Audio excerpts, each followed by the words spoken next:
عزیز دوستو، قرآن مجید فرقان حمید نے ارشاد فرمایا ہے کہ محمد الرسول اللہ، فرمایا محمد صلی اللہ تعالی علیہ وسلم اللہ کے رسول ہیں۔ نبی اکرم صلی اللہ تعالی علیہ وسلم کی رسالت، حضور کی نبوت، نبی پاک صلی اللہ تعالی علیہ وسلم کے خاتم النبیین ہونے اور حضور سید عالم علیہ السلام کے امام الانبیاء ہونے کی گواہیاں جگہ جگہ اللہ کے قرآن نے بیان فرمائی ہے۔ نبی کریم علیہ السلام اللہ کے سچے رسول ہیں، اس کے دلائل اتنے زیادہ روشن ہیں کہ وہ سورج سے بھی زیادہ روشنی دیتے ہیں، چاند سے بھی زیادہ تابناک ہے۔ میرے بھائیوں، نبی پاک صلی اللہ تعالی علیہ وسلم کا وجود مسعود جسم اقدس ایسا خوبصورت تھا، وہ خود اس بات کی دلیل تھا کہ یہ اللہ کے سچے رسول ہیں۔ ہمارے ہاں بہت سارے لوگ ہیں جو اکثر اس بات پر گفتگو کرتے ہیں کہ نبی پاک صلی اللہ تعالی علیہ وسلم کو اور تمام انبیاء کو اللہ تعالیٰ نے بشریت کا کالب عطا کیا، تو بھئی بالکل ٹھیک ہے۔ اعلیٰ حضرت رحمۃ اللہ علیہ نے لکھا ہے، حضور کی بشریت کا انکار کرنا تو کفر ہے۔ نبی پاک علیہ الصلاۃ والسلام بشر ہے، لیکن جب سے دیکھا ہے لباس بشری میں تمہیں، ہر فرشتے کی یہ خواہش ہے کہ وہ انسان ہو جائے۔ یعنی آپ اس بات پر ذرا غور فرمائیں، اندازہ کریں کہ حضرت انس بن مالک رضی اللہ تعالیٰ عنہ فرماتے، حضور کسی رستے سے گزر جاتے تھے نا، تو جو بعد میں آتا تھا اسے خوشبو اتنی آتی تھی کہ پتہ چل جاتا تھا یہاں سے اللہ کے رسول گزر کے گئے۔ حضور علیہ الصلاۃ والسلام کو جو اللہ تبارک و تعالیٰ نے حسن عطا فرمایا اور جو کمالات عطا کیے، آپ غور فرمائیں گے کہ حضور کے پسینہ مبارک سے خوشبو آیا کرتی۔ اللہ کے رسول ہیں، اس پر اگر آپ دلائل دیکھیں، معجزات دیکھیں، کمالات دیکھیں، فضائل دیکھیں، شمائل دیکھیں تو انسان دنگ رہ جاتا۔ حضور کے مقدس پسینے سے خوشبو مہکا کرتی اور گلیاں اور بازار اس سے مہک اٹھتے۔ حضرت عتبہ رضی اللہ تعالیٰ عنہ صحابی ہیں، 4 بیویاں تھیں، وہ کہتی ہیں کہ ہم ایک سے ایک بڑھ کے خوشبو استعمال کرتی تھی، لیکن سمجھ نہیں آتی تھی کہ ہمارے شوہر کون سی خوشبو لگاتے ہیں۔ ہم باوجود کوشش کے، باوجود ہمت کے اور باوجود تجسس کے وہ خوشبو نہیں پاتی تھی۔ تو ایک دن ہم چاروں نے فیصلہ کیا کہ ان سے پوچھ ہی نہ لیں وہ کون سی خوشبو لگاتے ہیں۔ تو ہم نے پوچھا کہ بتائیے، تو کہنے لگے میں نے تو کبھی لگائی نہیں۔ تو ہم نے کہا بھئی آپ ایسے ہی تو دعویٰ نہ کیجئے، ہم نے پوری جد و جہد کر لی، اور پھر عورتوں کا چیزوں کو تلاش کرنا یہ تھوڑا انفرادی بھی ہوتا ہے، ہمیں وہ رنگ نہیں ملا خوشبو کا، وہ انداز جو آپ کا ہے۔ تو فرمانے لگے اصل بات یہ ہے کہ میرے کمر پر کچھ تکلیف ہو گئی تھی، کچھ ایسی چیزیں ابھر آئی تھی جو تکلیف کا باعث تھیں، تو میں پھر حاضر ہوا رسول پاک کی بارگاہ میں۔ تو نبی کریم علیہ السلام نے فرمایا کرتا ہٹائیے گا، تو میں نے کچھ کرتا ہٹایا تو کریم نے دست مبارک پھیرا، بس ظلمت کو ان کے نور نے کافور کر دیا، جس پر پڑی نظر اسے بھی نور کر دیا۔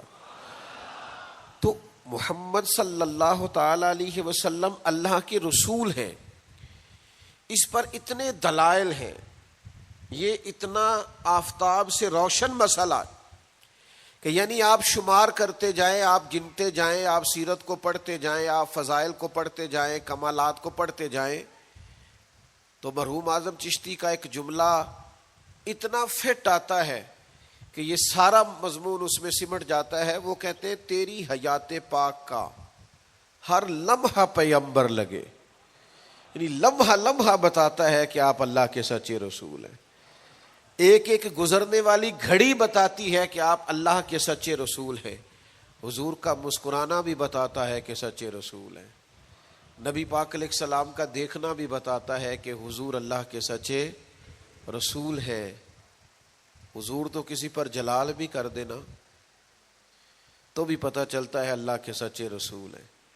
یعنی حضور علیہ الصلاۃ والسلام کھانا تناول فرمائیں یا آرام فرمائیں، آپ ذرا یہ انوکھا پن ملاحظہ فرمائیے گا، یہ انداز ذرا دیکھیے گا کہ ایک صحابی نے آ کے عرض کی یا رسول اللہ صلی اللہ تعالی علیہ وسلم میری بیٹی کی شادی ہے تو خوشبو کی بڑی ضرورت ہے، تو مہربانی فرمائیں کرم نوازی کریں. عرب شریف کے اندر خوشبو بڑی مہنگی ہوتی تھی، آج بھی وہاں خوشبو بڑی مہنگی ہے اور خوشبو کا استعمال بھی بہت زیادہ ہے. تو اس صحابی نے آ کے عرض کی یا رسول اللہ صلی اللہ تعالی علیہ وسلم خوشبو مل جائے میری بیٹی کی شادی ہے.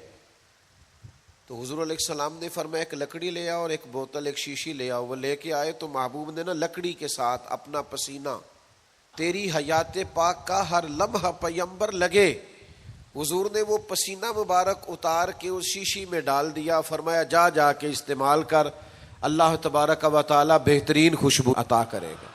حضور علیہ الصلاۃ والسلام کا سارا وجود نور. یعنی ہمارے ہاں کسی آدمی کے منہ سے تھوک نکلے یا لعاب نکلے تو لوگ اس سے گھن محسوس کرتے ہیں، جگہ جگہ لکھا ہوتا ہے تھوکنا منع ہے. لیکن نبی کریم اگر لعاب دہن لگا دینا مولا علی کی آنکھوں پر تو شیر خدا فرماتے ہیں مجھے پہلے سے بھی زیادہ بہترین نظر آنا شروع ہو جاتا ہے.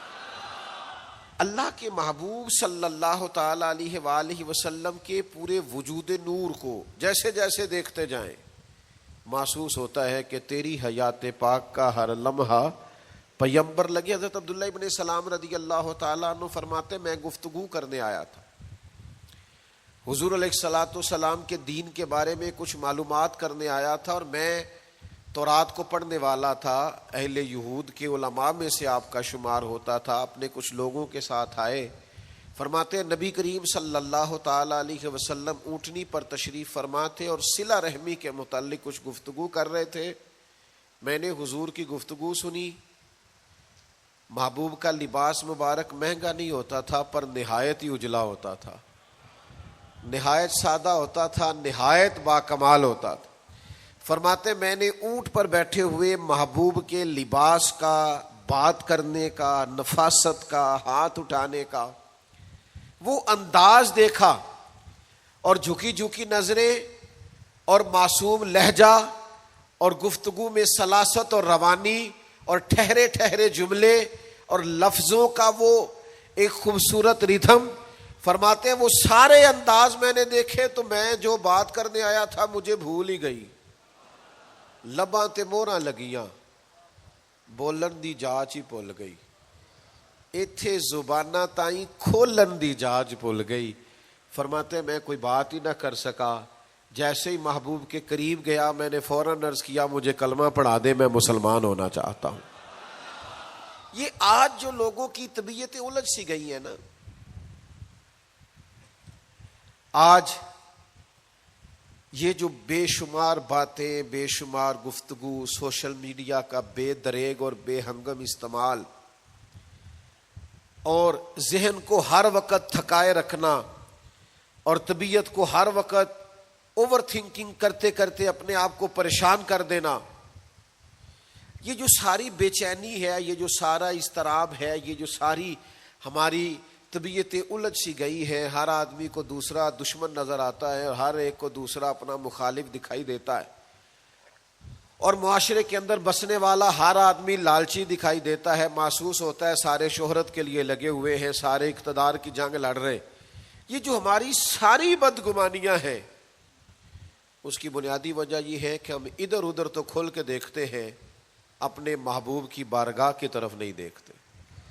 ہم جب حضور علیہ السلام کی پرکیف شخصیت کو دیکھیں گے، فضائل دیکھیں گے، کمالات دیکھیں گے، معجزات دیکھیں گے، نعت پاک کی طرف توجہ کریں گے، اخلاق عالیہ کو دیکھیں گے، حسن کردار کو دیکھیں گے. دنیا میں وہ لوگ بڑے عظیم ہوتے ہیں جو نبی پاک علیہ الصلاۃ والسلام کی محبت میں پوری طرح محو ہو جاتے ہیں.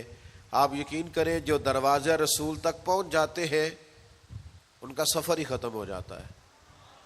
جو حضور کی بارگاہ تک پہنچ جاتے ہیں ان کے ذہن کی مشقت پھر ختم ہو جاتی، انہیں منزل نصیب ہو جاتی. وہ لوگ اس طرح کے ہو جاتے ہیں کہ اب زندگی میں ایک ٹھہراؤ آ گیا، اب سکون نصیب ہو گیا، اب اطمینان قلبی مل گیا، اب مقصود ہاتھ آ گیا ہے، منزل مل گئی ہے. نوجوانوں بہت زیادہ نہ الجھا کرو یار، بہت زیادہ پریشان نہ ہوا کرو. جب دل بڑا گھبرا جائے نا تو اپنے نبی پاک کی سیرت کو پڑھا کرو، حضور کے احوال شریفہ کا مطالعہ کیا کرو، ان کے حسن کی بات دیکھا کرو، جمال کی بات دیکھا کرو، کمال کی بات دیکھا کرو، محبوب کے بانٹنے کا انداز دیکھا کرو، نوازنے کا انداز دیکھا کرو، نبی پاک کا دشمنوں کو معاف کرنے کا رنگ دیکھا کرو، حضور کا عطا کر دینے کا انداز دیکھا کرو. معاشرے میں، سوسائٹی میں ہر طرف بے راہ روی ہے، سارے دشمن ہیں، لیکن محبوب تبلیغ بھی اطمینان سے کرتے ہیں، ان کو دعوت توحید بھی مطمئن ہو کے دیتے ہیں، اور جب ان کے لیے دعا کرتے ہیں تو پھر بھی پوری دل جمی کے ساتھ دعا کرتے ہیں. یہ خاص ٹھہراؤ آپ کو حضور کی بارگاہ تک جانے میں ملے گا. ہم نا رسمی سی محفل کرتے ہیں، رسمی سا میلاد، رسمی سا معراج، رسمی سی سیرت، رسمی سی باتیں. وہ جو خاص ایک کیفیت ہوتی ہے نا امتی کی، پوری طرح محبوب کے قدموں سے جڑ جانا، یہ والہانہ پن کبھی ملے نا، والہانہ پن. یعنی حضرت طلحہ بن برار رضی اللہ تعالیٰ عنہ کی نبی کریم سے ملاقات ہوئی، حضور سے ملے اچانک، اور دوڑ کے جا کے نا تو نبی پاک کے قدموں سے لپٹ گئے، اور پھر لپٹے ہیں، اور والہانہ انداز ہے، اور وارفتگی دکھا رہے ہیں، اور عشق کا مظاہرہ کر رہے ہیں، اور پھر اسی درد اور تڑپ میں عرض کرنے لگے حضور مجھے کوئی حکم کرے، میں فوراً تعمیل ارشاد کروں گا، کچھ فرما دیں. یہ والہانہ پن، یعنی کبھی آپ بڑے بے چین ہو تو کہیں یار کھولو سیرت کی کتاب، اپنے نبی کا کوئی ذکر پڑھتے ہیں، کھولو فلاں آدمی کو سنے جو حضور کے عشق کی بات کرتا ہے، آؤ کوئی نعت پاک کا نغمہ چھیڑ دے جو ہمارے دلوں کو ٹھنڈا کرے، آؤ کوئی قرب پائے حضور کے دروازے نور کی طرف سفر کرے. ہم کہاں الجھے ہوئے ہیں، کہاں سکون تلاش کر رہے ہیں، کہاں ہم نے اپنے آپ کو الجھا دیا ہے، کن بے معنی اور بے مقصد باتوں میں ابحاث اور بحثیں کر کر کے اپنے آپ کو پریشان کیے ہوئے ہیں. آئیے دیکھیے رسول اللہ صلی اللہ تعالی علیہ وسلم کی زندگی کا لمحہ لمحہ آپ کے کلیجے کو ٹھنڈا کرے گا، آنکھوں کو سکون دے گا، باطن کو پاکیزہ کرے گا، سوچوں کو نکھار دے گا. کہہ لینے دو مجھے یہ جملہ، حضور سے پیار کرو، جینے کا بھی مزہ آئے گا، مرنے کا بھی مزہ آئے گا، لطف نصیب ہو جائے گا، سرور نصیب ہو جائے گا، ایک کیف سا میسر آ جائے گا. حضور کی بارگاہ عالی مرتبت تک جڑو، نبی پاک علیہ الصلوۃ والسلام کے اخلاق عالیہ کو اپناؤ، کردار کو سمجھو، حسن تکلم کو سمجھو، نبی پاک علیہ السلام کی باتوں پر غور کرو. یقین کرو کبھی کبھی پڑھتے پڑھتے وجد ہو جاتا ہے، کبھی کبھی ان باتوں کو صرف مطالعہ کی نظر سے دیکھیں، سیکھنے کی نظر سے دیکھیں تو ایسے لگتا ہے کہ جیسے روح پرواز کرنے لگی. یہ اس طرح کے بھی کمالات ہوتے ہیں، یہ بھی رنگ ہوتا ہے، یہ بھی انداز ہوتا ہے، یہ بھی طور طریقے ہوتے ہیں. اور پھر حضور امی ہے، نبی کریم نے دنیا میں کسی استاد سے پڑھا نہیں، حضور سید عالم صلی اللہ تعالی علیہ وآلہ وسلم کسی مکتب میں نہیں گئے، حضور نے کسی مدرسے سے تعلیم نہیں پائی. لیکن جب حضور بات کرتے نا، جب محبوب حکمت کے موتی رولتے نا، جب نبی پاک علیہ الصلوۃ والسلام کوئی کلام کرتے نا، آپ یقین کریں ایسا انوکھا پن، ایسا نرالا فیصلہ، ایسی حکمت اور دانائی سے بھری ہوئی بات، یعنی جو فلسفیوں سے کھل نہ سکی اور نکتہ وروں سے حل نہ ہوئی، وہ بات ایک طیبہ والے نے بتلا دی چند اشاروں سے. حضور دو چار اشارے کرتے اور عقدے کھل جاتے. ایسی دانائی والی بات، ایسی قیمتی بات، ایسی انوکھی بات محبوب بیان کرتے. حضرت سعد بن عبادہ رضی اللہ تعالیٰ عنہ کے پاس نا فتح مکہ کے موقع پر جھنڈا تھا. وہ علم بردار تھے، جن کے پاس جھنڈا ہوتا تھا وہ آدمی سب سے آگے آگے ہوتا تھا. اب ایک وقت ایسا آیا کہ صورتحال اس طرح کی بن گئی کہ حضرت سعد بن عبادہ کو اس منصب سے ہٹایا جائے گا. بڑا مشکل فیصلہ ہے. انہوں نے کوئی ایسی معاذ اللہ غلطی بھی نہیں کی، لیکن حالات ایسے آ گئے ہیں کہ جناب سعد ابن عبادہ کو ہٹانا پڑے گا، ان سے جھنڈا لیا جائے گا. صحابہ بڑے پریشان ہیں کہ حساس آدمی ہے، ان کی خدمات بہت زیادہ ہیں، کس طرح ان کو ہٹائیں گے، کیا کریں گے. نبی کریم کی بارگاہ میں عرض گزار ہے، یا رسول اللہ کیسے ہٹائیں حضرت سعد ابن عبادہ کو، اور کیفیات اور حالات بھی ایسے ہیں کہ ہٹانا بھی پڑے گا. آج کل نا بہت سارے لوگ کام تو کرتے ہیں پر دانا نہیں ہوتے. جذباتی فیصلے، جذباتی باتیں، ایموشنل گفتگو، وقتی طور پر چیزوں کو بہتر کرنا، اور بس وقتی طور پر آج گزارا ہو کل دیکھی جائے گی، لیکن چیز کی گہرائی تک، اس کی اصل تک نہیں اترتے، اس کے سارے لوازمات کو نہیں دیکھتے، قبل از وقت منصوبہ بندی نہیں کرتے. ہمارا مزاج نہیں ہوتا، ہم ٹھہراؤ اپنی زندگی میں نہیں لاتے. نبی پاک چونکہ اللہ کے رسول ہیں، ہر لمحہ حضور کا پیغمبر لگتا ہے. اب حضرت سعد ابن عبادہ کو ہٹانا ہے اور ان کی جگہ کسی اور کو مقرر کرنا ہے، اور بندہ بھی بڑا حساس ہے اور بات بھی کوئی ایسی نہیں، تو کیا کرے. پتہ ہے نبی کریم علیہ السلام نے کیا کیا؟ حضور فرمانے لگے کوئی پریشانی نہیں، ہٹا دیتے سعد ابن عبادہ کو. حضور نے بلایا، فرمایا سعد میرا ارادہ بنا ہے کہ جھنڈا آپ سے لے لیا جائے. حضرت سعد ابن عبادہ نے ابھی گردن جھکائی تھی تو حضور فرمانے لگے میرا ارادہ ہے آپ سے لے کے آپ کے بیٹے کو دے دیا جائے. جو فلسفیوں سے کھل نہ سکا، جو نکتہ وروں سے حل نہ ہوا، وہ راز ایک طیبہ والوں نے بتلا دیا چند اشاروں میں. اور تیرے آگے ہے یوں دبے لچے فصحا عرب کے بڑے بڑے، کوئی جانے منہ میں زبان نہیں بلکہ جسم میں جان نہیں. ایسا کمال فیصلہ، ایسا انوکھا فیصلہ. اچھا جس فیصلے سے وہ پریشان ہو سکتے تھے نا کہ مجھے ہٹایا جا رہا ہے، جب انہیں پتہ چلا نا کہ میری جگہ پہ میرا بیٹا آ رہا ہے، وہ اتنا خوش اپنے جھنڈا اٹھانے پہ نہیں تھے جتنا اپنے بیٹے کے جھنڈا اٹھانے پہ راضی ہو گئے. ان کی طبیعت مچل گئی.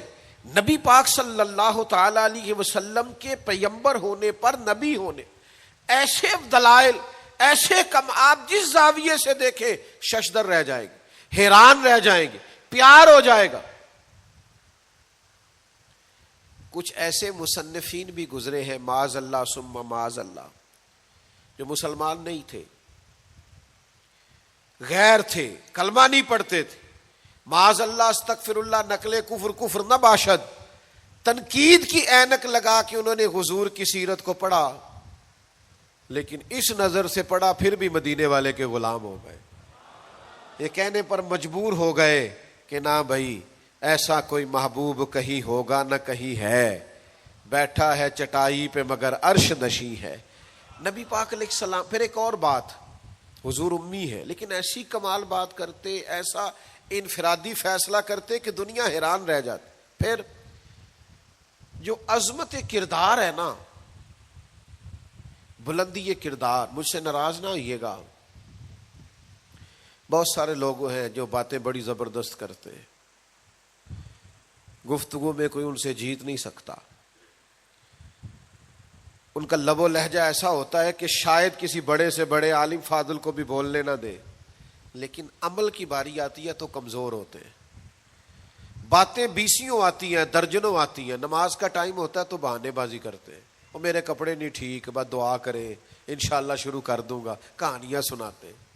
کیوں اتنے بھولے بنتے ہیں؟ ہمیں سمجھ آتی ہے کہ آپ گفتار کے غازی ہیں، آپ باتوں میں صرف ساری چیزیں سیدھی رکھتے ہیں، آپ اس جگہ پہنچ ہی نہیں پا رہے. عمل، کردار، یہ بھی ایک مبلغ ہوتا ہے. آپ کا کردار بھی تبلیغ کرتا ہے، آپ کا لب و لہجہ بھی، حضرت امام جعفر صادق رضی اللہ تعالیٰ عنہ سے ایک شخص نے کہا تھا میں دین کی تبلیغ کرنا چاہتا ہوں، مجھے بتایا کیا کروں؟ تو امام جعفر صادق رضی اللہ تعالیٰ عنہ فرمانے لگے دین کی تبلیغ کرنی ہے تو بڑا آسان نسخہ ہے، دین پہ عمل کرنا شروع کر دے، تبلیغ ہونی شروع ہو جائے گی۔ لیکن ہم نا عمل کی دنیا میں بڑے کمزور ہوتے ہیں، قربان جائیں۔ حضور علیہ الصلوۃ والسلام نے جس معاشرے میں آنکھ کھولی تھی وہ جہلا کا معاشرہ تھا، ظلم تھا، ستم تھا، بربریت تھی۔ ان لوگوں کی سوچیں، ان کی باتیں، ان کا ظالمانہ مزاج بڑا انوکھا تھا۔ لیکن کمال کی بات ہے نا، چاروں جانب لوگوں کا مزاج ظالمانہ تھا، لیکن محبوب کو اللہ نے رحمت بنا کے بھیجا۔ ہر طرف لوگ ناانصافی کی بات کرتے تھے، لیکن محبوب نے انصاف کے بول کو ہمیشہ بالا رکھا، اس ترازو کو ہمیشہ بلند رکھا۔ ہر طرف لوگ حق کھا جاتے تھے، لیکن محبوب نے فرمایا حق کھایا نہیں جائے گا، حق دلایا جائے گا۔ کردار دکھایا، کردار۔ وہ جو تیری جان کے دشمن ہیں وہ بھی کہتے ہیں، وہ جو تیری جان کے دشمن ہیں وہ بھی کہتے ہیں امین تو ہے، صداقت کی آبرو تو ہے۔ دشمن بھی کہتے ہیں سچے تو بہرحال ہیں، امانت دار تو بہرحال ہیں، غلط بات تو بہرحال نہیں کرتے۔ یعنی دشمن بھی اگر اٹھ کے گواہی دے کہ اگر کسی نے کمال دیکھنا ہے تو آمنہ کے لال کو جا کے دیکھو، اگر کسی نے انصاف دیکھنا ہے، اگر کسی نے دھرتی پہ حسن دیکھنا ہے تو عبداللہ کے در یتیم کو دیکھو۔ وہ بھائی آپ سمجھے نا عظمت کردار کے وہ موتی جو حضور نے عطا کی۔ دیکھیے باہر والوں نے جب دلیلیں مانگی تو حضور نے معجزات دکھائے، اور جب اپنوں نے دلیلیں مانگی، مکے والوں نے، قریش والوں نے، اپنے قبیلے والوں نے دلیل مانگی، آپ نبی ہیں تو دلیل کیا ہے؟ تو اللہ کا قرآن کہتا ہے کہ محبوب نے کہا فقد لبثت فیکم عمرا من قبلہ افلا تعقلون، اور میں نے تمہارے بیچ عمر گزاری ہے ساری، تمہیں عقل نہیں؟ میں کوئی باہر سے نہیں آیا، میں نے 40 سال تمہارے اندر گزارے ہیں، میرے جیسا کچھ سچا ہے تو دکھاؤ، کوئی دیانتدار ہے تو دکھاؤ، کوئی پاکیزہ مزاج ہے تو دکھاؤ، کوئی اس طرح کا ستھرا ہے تو دکھاؤ، کوئی اس طرح کا مزکی ہے تو دکھاؤ۔ تمہارے بیچ میں نے وقت گزارا ہے۔ باقیوں کو نبی پاک نے معجزات بطور دلیل دیے، اور جب اپنوں نے دلیل مانگی تو حضور نے فرمایا میری سیرت دیکھ لو، میرا کردار دیکھ لو، میرے شب و روز دیکھو۔ فقد لبثت فیکم عمرا من قبل، میں نے اس سے پہلے عمر کا حصہ تمہارے بیچ گزارا ہے، افلا تعقلون، تمہیں عقل نہیں؟ دوستو تھوڑا سا نا کردار پر بھی توجہ کرنی پڑے گی، اپنے آپ کو تھوڑا سا تبدیل کرنا پڑے گا۔ میں آپ کی خدمت میں عرض کروں، دولت سے لوگوں کو جیتا نہیں جا سکتا، دولت تو لوگوں کو لالچی بنا دیتی ہے۔ آپ کسی کو پیسے دیں، 10,000 دے، اگلی دفعہ وہ 25 مانگے گا، تو آپ 50 دیں، اگلی دفعہ 1,00,000 مانگے گا، اس کی بھوک تو بڑھتی ہے۔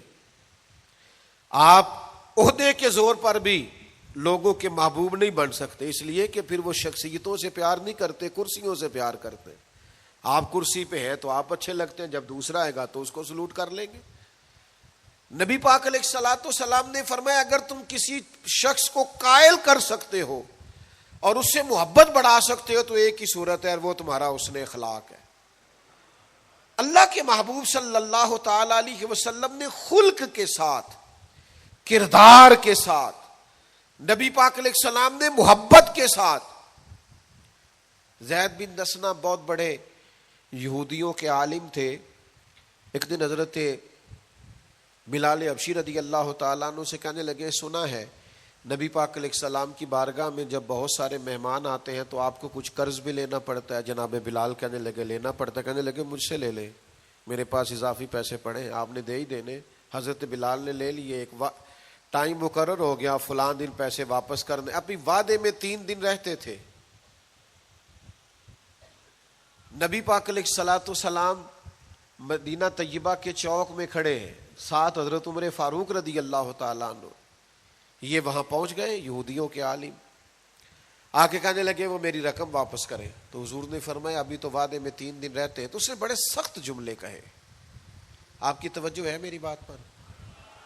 سمجھ آ رہی ہے میری باتوں کی؟ چڑھانے والے اتنے خطرناک نہیں ہوتے جتنے چڑھ جانے والے خطرناک ہوتے ہیں. اتنی جلدی کسی کی باتوں سے چڑا نہ کرے.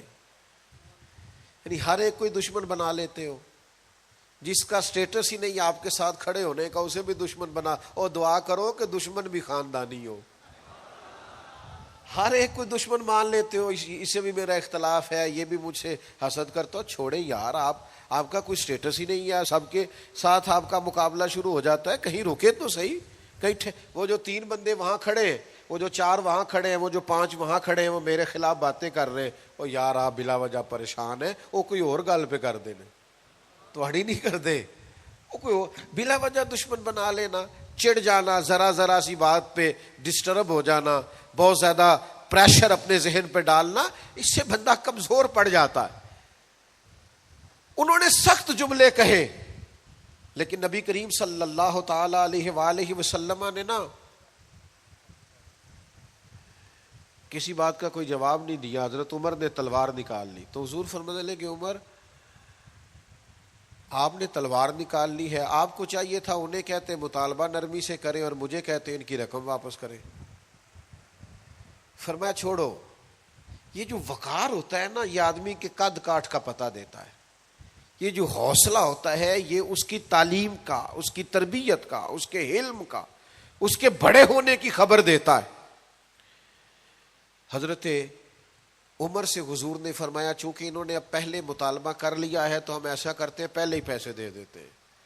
فرمایا آپ ان کو ساتھ لے جائیں, فلاں جگہ کھجوریں پڑی ہیں تول تول کے دے دیں, اور جب ان کا قرض پورا ہو جائے نا تو یہ جو آپ نے ان کو غصہ دلایا نا تھوڑی کھجوریں زیادہ بھی دے دیجئے گا, تھوڑی مٹھائی بھی دے دینا, قربان جائیں. حضرت عمر رضی اللہ تعالیٰ عنہ فرماتے ہیں میں حضور کے حکم کا پابند تھا, میں ان کو ساتھ لے گیا اور لے جا کر کے کھجوریں تول تول کے دے رہا ہوا. مجھے ان پہ غصہ ہے, وہ مجھ سے ہلکی ہلکی باتیں کرنے لگ گئے حضور کے اخلاق کے بارے میں, نبی پاک کی بردباری کے بارے میں. تو مجھے جلال تھا, میں نے کہا تو کھجوریں لے, زیادہ باتیں نہ کر.